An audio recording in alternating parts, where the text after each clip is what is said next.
헤이델베르크 의문답 함께 보고 있죠. 지난주에 11문까지 봤습니다. 지난주 11문 마지막 문항이 이거였어요. 하나님이 우리를 처벌하신다고 했는데 아니 하나님 자비로우신 분 아닙니까? 이거 왜 안 넘어가십니까? 여기에 대해서 간략히 답변하면 어떤 내용이었죠? 하나님은 자비가 분명히 있으시나 동시에 공의, 즉 하나님의 기준이 있고 공명정대함이 있기 때문에 그것도 무시될 수 없다라고 말할 수 있을 것 같습니다. 맞아요. 그래서 어찌 보면 지난번까지 굉장히 좀 우울한 분위기였어요. 그러니까 하나님이 분명히 의를 요구하시는데 우리는 할 수 없다. 이거 어떡하냐? 여기까지가 하이델베르크 의문답 1부 우리의 죄와 비참함에 관하여 였습니다. 그래서 그렇기 때문에 좀 분위기도 많이 좀 다운되고 그랬던 거죠. 그렇죠.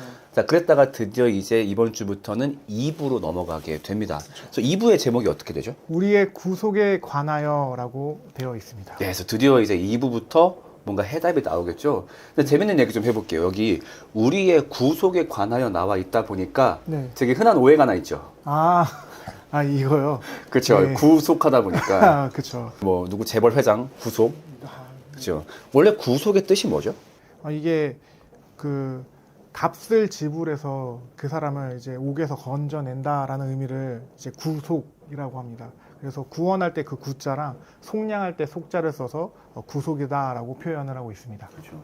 제가 기억나는 말 중 하나가 초등학생 때 길을 걷고 있는데 앞에 이제 여자분 두 분이 걷고 있었는데 아마 이 두 분이 한 명은 교회를 나오기 시작한 지 얼마 안 되는 것 같았고 한 분은 좀 교회를 다녔나 봐요. 네. 두 분이 대화를 하고 있는데 야 나는 하나님 앞에서 자유한다는 게 이해가 안 가. 하나님이 우리를 구속하는데 어떻게 자유하는 거야? 답변이 기가 막혔어요. 야 그 우리를 안전한 울타리 안에 구속하시니까 그게 은혜인 거지. 굉장히 틀린 말인데 은혜롭게 설명하셔가지고 네. 전혀 그 의미가 다르다는 것. 이 구속이 아니라 우리의 그 죄가 속하여지고 구원받은, 그래서 구속이라고 하는 거죠.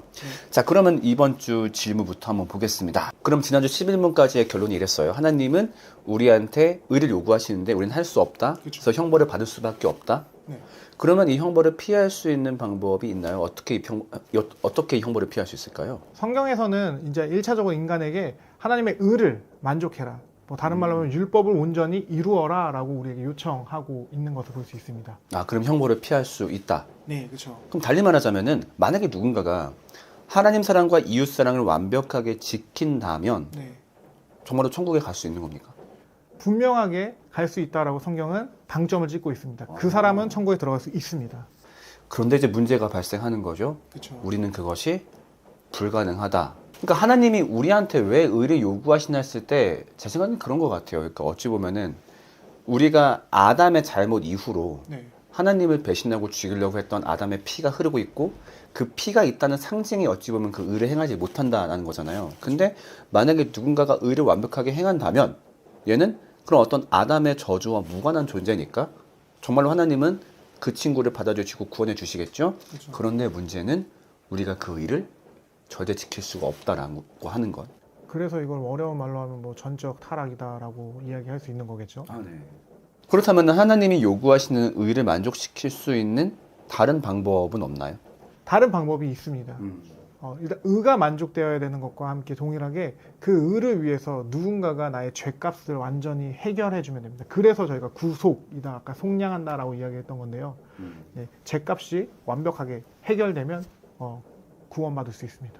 그러니까 우리가 의를 지키지 못해서 생긴 그 죄, 네. 그 죄에 대한 값을 만약에 이게 해결되면 가능하다. 근데 이걸 만약에 우리가 해결하지 못하면 누군가가 해결해 주면 그게 가능하다라고 하는 거죠. 네, 그렇죠.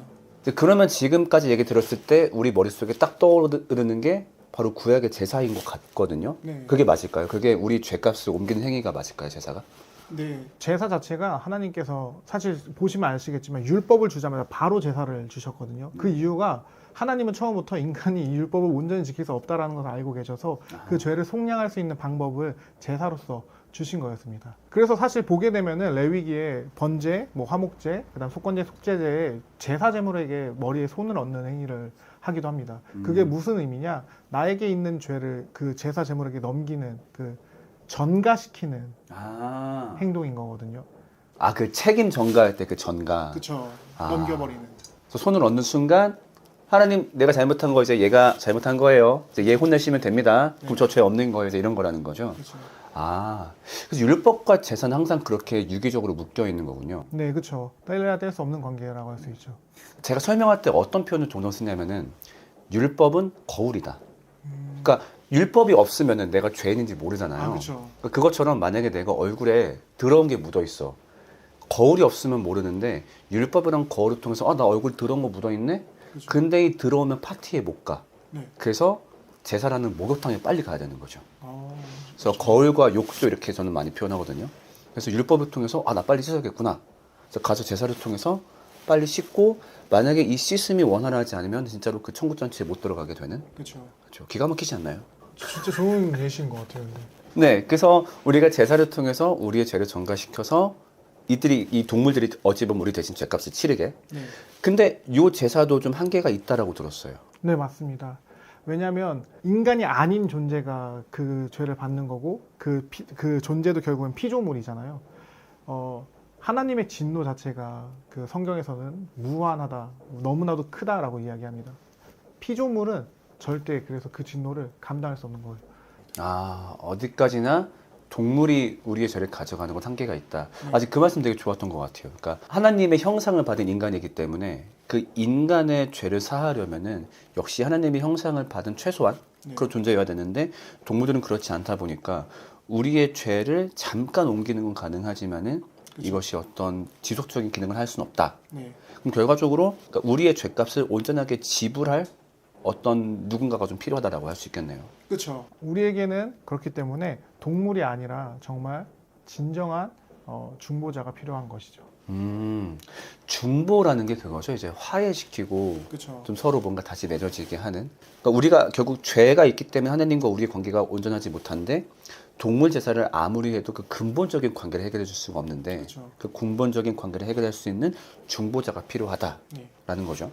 그러면은 우리의 죄를 일시적으로 가져가는 게 아니라 네. 우리의 죄값을 아예 영구히 해결할 수 있는 존재가 필요한데 네.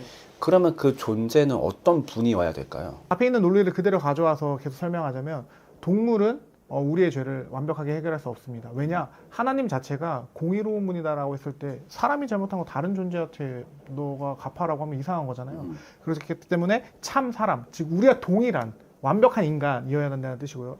그리고 그런데 그럼에도 불구하고 그 참 인간은 완벽한 인간은 죄가 없어야 됩니다. 의로워야 하는 거죠. 그래야 남의 죄를 가져올 수 있으니까. 그렇죠. 만약에 내가 죄가 있는 상태에서 남의 죄를 가져올 수는 없는데 내가 죄가 없어야 되니까. 그렇죠. 그래야지만 이제 죄를 이제 전가받고 그 죄를 완벽하게 속죄할 수 있기 때문에 일단 완벽하게 인간이고 의로운 분이어야 하며 동시에 참 하나님이어야 합니다. 왜냐하면 인간이어야 되는 부분은 인간이 잘못했기 때문에 그 인간이 해결해야 되는 거고요. 그러나 그게 죄인이면 결국엔 자기 죄도 해결할 수 없는 거기 때문에 의로운 존재여야지 타인의 죄도 갖고 와서 해결할 수 있기 때문에 의로운 참 사람이어야 되는 거고, 다음으로 이제 하나님이어야 한다는 것은 하나님의 진노 자체가 무한하기 때문에 피조물은 그것을 감당할 수 없어서 저는 이런 말을 많이 하거든요. 종이컵으로 태평양을 다 담을 수 없지 않습니까? 인간이 하나님의 진노를 담겠다라는 것은 종이컵으로 태평양을 다 담겠다라는 뜻인 것 같아서 태평양 자체가 와야 되는 거예요. 그게 누구냐? 바로 하나님이신 거죠. 사실 여기까지 들으시면서 아마 누군지 다 눈치채셨을 거예요. 아, 그분이 여기 예수님이구나. 근데 그래도 이런 차분차분한 대화가 중요한 거는 그냥 예수님이 우리 죄 사했어. 이것보다 우리가 어떤 상황이었고 어떤 중보자가 필요했는데 거기에 마침 맞는 분이 예수님이셨구나를 알게 되면은 아무래도 십자가 은혜에 대해서 조금 더 감사할 수 있는 마음이 커지게 되겠죠. 왜냐하면은 결국에는 비참함을 먼저 이야기한 이유도 우리가 얼마나 답 없는 상황이었는지를 알아야 이 은혜가 은혜로서 더 값어치가 있기 때문에 저는 그렇다고 생각하거든요. 바울이 말하는 것처럼 죄가 은혜를 깨닫게 한다라고 한 것처럼 그런 이유로, 그리고 이 죄에서 나를 구원하기 위해서 하나님께서 어떻게 행동하셨는지 너무 사실 전 놀랐거든요. 단순히 그냥 하나님이자 사람이 내려오셨어가 아니라 너를 구원하려면, 이 상태를 구원하려면 반드시 하나님이자 사람이셔야 되는데, 그래서 거기에 맞게 하기 위해서 하나님이 구원을 마련하신 거야. 그렇죠. 이거를 기억하는 건 우리 신앙에 정말 엄청난 큰 도움이 된다고 생각이 들어요. 자, 지금까지의 대화가 12문부터 15문까지의 대화였거든요. 저희가 한번 문답을 읽어보도록 하겠습니다. 자, 12문입니다. 하나님의 의로운 심판에 의해 우리는 이 세상에서 그리고 영원히 형벌을 받아 마땅한데 어떻게 이 형벌을 피하고 다시 하나님의 은혜를 입을 수 있겠습니까? 하나님께서는 자신의 의가 만족되기를 원하십니다. 따라서 우리 스스로든 아니면 다른 이에 의해서든 죄값을 완전히 치러야 합니다.